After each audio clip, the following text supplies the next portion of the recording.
நினைத்தாலே இனிக்கும். வணக்கம், நான் சிமார் சிங். இது நினைத்தாலே இனிக்கும். ரொம்ப நாளாக நம்ம ஆசையாக எதிர்பார்த்துட்டு இருந்த ஒரு படம் இன்றைக்கி தேட்டரில் ரீரிலீஸ் ஆகிருந்தது. நாயகன்.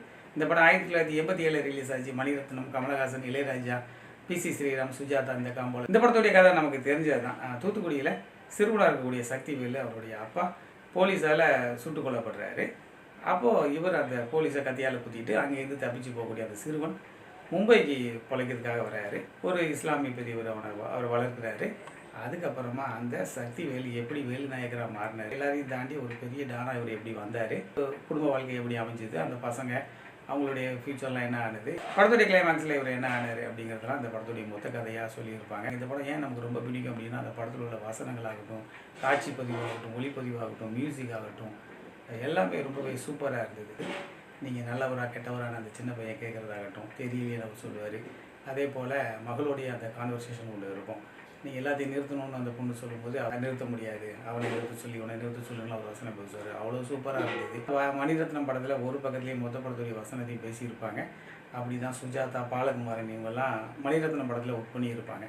அதே போல் இளையராஜாவுடைய மியூசிக் ரொம்பவே பிரமாதமாக இருக்கும். நான் சிரித்தால் தீபாவளி, அந்த ஜமுனா, ஜிக்கி, அந்த காலகட்டத்தில் உள்ள பாடகர்கள்லாம் பாடியிருப்பாங்க. மனோ பாடின பாட்டு நீ ஒரு காதல் சங்கீதம் ரொம்பவே சூப்பராக இருக்கும். நிலா அது வானத்து மேலே, எப்படி அந்திமலை மேகம்னு எல்லா பாட்டுமே ரொம்பவே சூப்பராக இருந்தது. இந்த படத்தில் பிசி ஸ்ரீராமுடைய ஒளிப்பது ரொம்பவே சூப்பராக இருக்கும். சரண்யாவும் கமலஹாசன் பேசக்கூடிய அந்த காட்சி. நாசர் ஒரு சின்ன ரோலில் வருவார். பெர்ஃபார்மன்ஸ்னு எடுத்துக்கிட்டிங்கன்னா வாழ்ந்துருப்பார் கமலஹாசன். சரண்யா அவங்களும் நல்லாவே பெர்ஃபார்ம் பண்ணியிருப்பாங்க. அதே போல் கமலஹாசனுக்கு பொண்ணு பையனா நிலைகள் ரவி இவங்களுடைய ரோலுமே நல்லா இருந்தது. படத்தில் ஜனகராஜும் டெல்லி கணேஷும் ரொம்பவே அட்டகாசமான ஒரு பெர்ஃபார்மன்ஸு. அதுலேயும் செல்வங்கிற கேரக்டரில் ஜனகராஜ், ஐயருங்கிற கேரக்டரில் டெல்லி கணேஷ் ரொம்பவே சூப்பராக பெர்ஃபார்ம் பண்ணியிருப்பார்.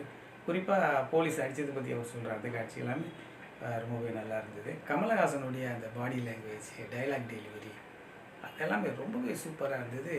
எத்தனை முறைனாலும் நீங்கள் இந்த படத்தை பார்க்கலாம், சலிக்கவே செய்யாது. இந்த படம் நிறைய விருதுகளை பெற்றது. அதே சமயத்தில் இளையராஜாவுடைய 400வது படம். இப்படி நிறைய சிறப்பான விஷயங்கள் இந்த படத்தில் இருந்தது. காட்ஃபாதர் அதோடைய தழுவல்னு சொல்லுவாங்க. அப்புறம் வரதராஜ முதலியாருடைய வாழ்க்கையின் சில பகுதிகளை எடுத்து உருவாக்கப்பட்டதாகவும் சொல்லுவாங்க. இந்த படம் நீங்களாம் பல முறை பார்த்து கொண்டாடி இருப்பீங்க. நான் என்னோட சின்ன வயசில் பார்த்துருக்கேன். அப்புறமா நிறைய முறை யூடியூப்பில் அந்த மாதிரிலாம் பார்த்துருக்கேன். இந்த படத்துடைய சவுண்டு கிளாரிட்டி, பிக்சர் கிளாரிட்டி எல்லாமே ரொம்பவே சூப்பராக இருந்தது. இப்போ டிக்கெட் கட்டணமும் கொஞ்சம் கம்மியாக தான் இருக்குது, 100 ரூபா தான். வாய்ப்பு இருக்கிறவங்க மிஸ் பண்ணாமல் இந்த படத்தை இன்னொரு முறை பார்த்து என்ஜாய் பண்ணுங்கள். நன்றி, மீண்டும் சந்திப்போம்.